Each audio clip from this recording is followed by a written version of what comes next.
জগন্নাথদেব উঠে পড়েছে, দেখতেই পাচ্ছেন। আর ওই যে আমার ছেলে শুয়ে আছে।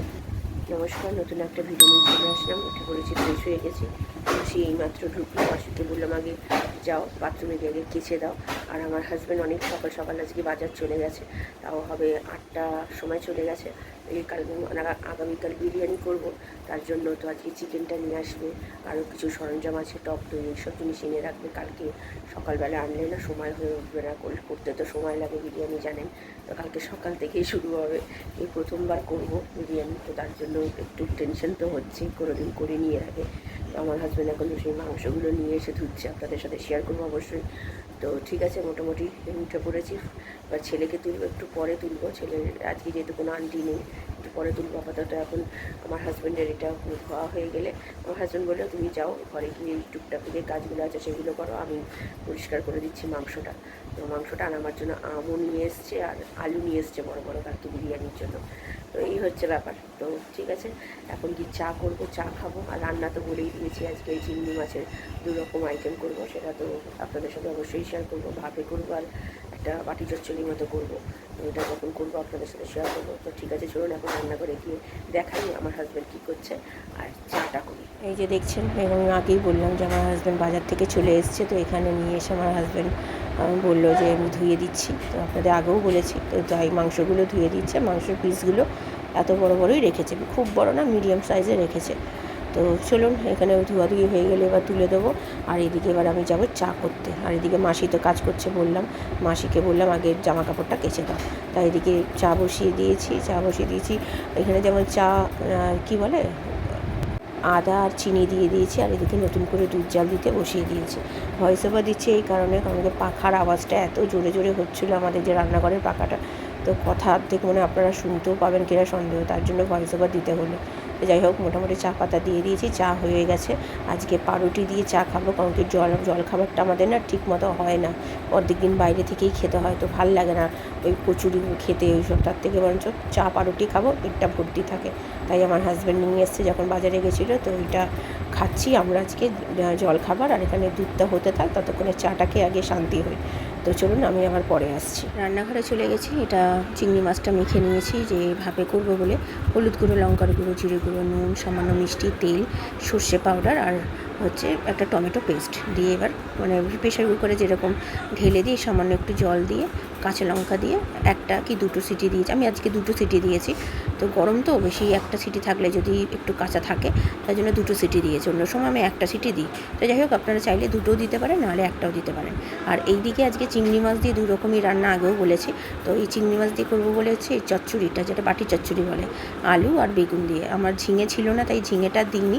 যাকে শিম হলেও দেওয়া যায়, কিন্তু শিমও ছিল না, তার জন্য যেহেতু গরম কালার শিম কোত্থেকে পাবো, তো তার জন্য আলু আর বেগুন দিয়েই করেছি। আর এইদিকে ভাতও আমি বসিয়ে দিয়েছিলাম, তাহলে তাড়াতাড়ি হয়ে যাবে। ভাতটাও হয়ে গেছে আমার। তো এইদিকে আমার ছেলে উঠে দুধ খাওয়া হয়ে গেছে, স্নান করতেও চলে গেছে। আমার হাজব্যান্ডেরও স্নান হয়ে গেছে, এবার পুজো করতেও বসেও গেছে। তো এইদিকে আমার রান্নাও মোটামুটি কমপ্লিটের দিকে। এটা তো শুধু জাস্ট মেখে চেখে বসিয়ে দেওয়া, তাহলেই হয়ে যাবে, ঢাকা দিয়ে করা।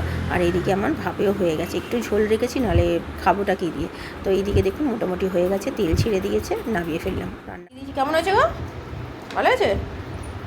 আর এই যে এটা মনে হয় একটু নুন কম হয়েছে, দেখবে তো, নুন লাগলে একটু নুন নিয়ে নিও। একটু কমই নুন দিয়েছে, যদি বেশি হয়ে যায়। আর আরেকজনকে দেখুন, এই প্রজেক্টের কাজ হলো তোর? কোথায় শেষ? এখনও তো বাকি আছে, এখনও সকাল থেকে উঠে বসলিই না, যা করে নে। এই হচ্ছে খাবার। এই যে আম এনেছে আমার হাজব্যান্ড, বললাম। আর এই যে কালকে বিরিয়ানির আলু বড় বড় নিয়ে এসছে, কালকে করা হবে। আর এখানে ঠাকুরকে আম দিয়েছে, তো এই আমটা তো আমিই খাবো, দেখি কেমন মিষ্টি। চলুন, এখন বাজে হচ্ছে 12টা বাজতে চললো। আমার ছেলে তো বললাম স্নান হয়ে গেছে। আর এখানে আমার গ্যাস পরিষ্কার হয়ে গেছে, আর আমার সব এখানে রান্নাবান্না কমপ্লিট। আর রাত্রিরের জন্য তো আমার রয়েছেই, বললাম কি বলে, পোস্ত। তো চলুন পরে আসছি। খাবার দিতে চলে এসেছি। এটা আমার আর আমার ছেলের। আর এটা চচ্চড়িটা খুব ভালো হয়েছে, আমার হাজব্যান্ড বললো। আর আমাদের ভাত বেড়ে নিয়েছি, যে আমার ছেলে একাই খাবে, ওকেও দিয়েছি। একটু শশা কেটে নিয়েছি। তো চলুন খাওয়া দাওয়া সেরে নিই। আমার হাজব্যান্ড তো খেয়ে দিয়ে বেরিয়ে গেছে, তো ওটা রেখে দিয়েছি তুলে। পরশুদিন আমার ছেলে খেয়ে যাবে, আর এটাও থেকে গেলে অতটা পরশুদিন আমাদের হয়ে যাবে। এখন 2টো বাজে, তো যখন খাওয়া দাওয়া সেরে নিই, পরে আস। কেমন খেলি? হ্যাঁ, ভালো খেয়েছো? কোনটা ভালো লেগেছে, চচ্চড়িটা না এই ভাপেটা? তাহলে যে বলছিলে খাবে না, চচ্চড়িটা দেখে কান্নাকাটি করছিলে যে আমি খাবো না, আমাকে দিও না, বেশ তো খেয়ে নিলে, তারপরে চচ্চড়ি দিয়েই অর্ধেক ভাত খেয়ে নিলে। হ্যাঁ, তাহলে আগে খেতে হয়, আমি আগে বলেছি না, সবসময়ই বলি আমি তোমায় যে আগে খেয়ে দেখো কীরকম লাগে, তারপর যদি তোমার খারাপ লাগে তারপর না হয় খাবে না। আর আমি এমন রান্না করব না যেটা তোমরা খেতে পারবে না, ঠিক আছে? এটা তো টিটলাই করে, টিটলার থেকেই তো শিখেছি। তুমি টিটলার রান্না খাও না? টিটলা তো এই বাড়িতে করেছিল, তখন তো খেয়েছিলে। তাহলে এখন তুমি না করছিলে কেন? ভাবছিলে যে মাম্মা পারবে না? তাহলে তুমি না করলে কেন? আগে না খেয়েই আগে বললে কেন? এবার থেকে খাবে তো তাহলে? আর তোমার শরীর এখন ঠিক কেমন আছে? একটু ব্যথা আছে? কোথায় ব্যথা আছে? ও, এইটা তোমার লেগেছে হয়তো কোথাও। তা ঠিক আছে, চলো এবার একটুখানি প্রজেক্টের কাজ হয়ে গেছে। তাহলে গুড ইভিনিং, এখন বাজে 3টে বাজতে 10 মিনিট বাকি। খাওয়া দাওয়া সেরে নিয়েছি। শুনতেই পেলেন খুব ভালো রান্না হয়েছে। মানে ভাপেটা, আগে চচ্চড়িটা খেয়ে নিই, আগে উচিত ছিল আমাদের আগে ভাপেটা খাওয়া, তারপর চচ্চড়িটা খেলে মনে মুখে ভালো লাগতো। মানে আগে চচ্চড়িটা খেয়ে নিয়ে এত ভালো হয়েছে চচ্চড়িটা, বাটি চচ্চড়ি যেটা চিংড়ি মাছ দিয়ে করেছি, তো সেটা এত ভালো হয়েছে, ওইটা দিয়ে খাবার পর আর ভাপেটা মনে হয় ভালোই লাগছে না মুখে। আমারই ভালো লাগছে না, ও তো বাচ্চা। তো আগে এবার রয়েছে, আমি রেখে দিয়েছি সোমবারের জন্য। তো সোমবারে সকালবেলা আমার ছেলে খেয়ে যাবে, আর আমাদেরও যা আছে, যা চচ্চড়ি আর ভাপে আছে, আমাদের সোমবার দিন পুরো চিংড়ি মাছটাই করে নিয়েছি আমি। তো হয়ে যাবে, আর কিছু রান্না করতে হবে না। আর রাত্রিরে যদি বিরিয়ানি থেকে যায় তাহলে সোমবার দিন রাত্রিবেলা বিরিয়ানিটা চালিয়ে নেবো। এখন দেখা যাক কালকে কতটা কি বিরিয়ানি করতে পারি না পারি, এখন খুবই টেনশন। হাসিও লাগছে আমার নিজের, টেনশনও লাগছে আমার, মানে আমি জীবনে প্রথম করছি তো একা এরকম। তো দেখা যাক কীরকম হয়। তো যাই হোক, এবার আমি একটু রেস্ট নেবো। আর জল ভরলাম, খাবার জল শেষ হয়ে গেছিলো, সেটা ভরে টোরে ছেলেকে বললাম একটু বন্ধ করতে, আমি একটু বাথরুমে গেছিলাম। তো ছেলে হাত চলে গেছে, বড় লম্বা হয়েছে এখন, আগে হাত যেত না উপরে, এখন হাত চলে গেছে, বন্ধ করতে পেরেছে। তো ঠিক আছে চলুন, এখন আমি একটু রেস্ট নিই। ছেলের তো প্রজেক্টের কাজ মোটামুটি হয়ে গেছে, শুধু আঁকা বাকি আছে, সেটা করলেই হয়ে যাবে। তো আমি পরে বিকেলে আসছি। সন্ধে দিতে বসে গেছে, মাগো মুখটা দেখুন। তো যাই হোক, এখন এই মাত্র মাসি গেল, মাসি গল্প করছিল, মাসি অনেকক্ষণ কাজ হয়ে গেছে, আধ ঘন্টা ধরে গল্প করছিল। তো এবার আমি আমার উঠে পড়েছি অনেকক্ষণ, এই গল্প টল্পই করছিলাম। আর দেখি একটু সাবুর পাঁপড় ভাজবো আজকে এখন।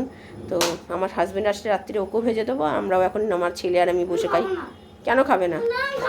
ওর এখন ওনার ইচ্ছে হয়েছে কি জানেন খাবার, উনি এখন খাবেন ওই জুস, ওই থামস আপ, ওই সব খাবে বলছে। এবার বলুন, এগুলো ওর এত ঠান্ডা ওয়েদারে, এখন এই তো হাত পা ব্যথা হয়ে কালকে কমলো, এখন বলছে দিতে। এগুলো কি, আমার পাপা আসুক, ওর পাপাকে বলতে হবে, জানেন তো। চলুন এখন ওর সন্ধে টন্ধে দিক, আমি পরে আসছি। এই যে তেল বসিয়ে দিয়েছি ভাজবো বলে, আর বের করেছি, এটা পুরনো ছিল, আমার মনে ছিল না, তো এটাই আগে ভেজে দিই।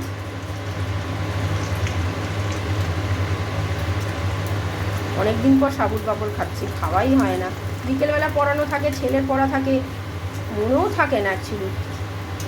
আজকে আমার বর এনেছিল বলে, আমার হাজব্যান্ড, তো যখন রাখতে গিয়ে দেখছি এটা রয়েছে, চলুন ভাজি। এই যে ভেজেছি, ভালো খেতে।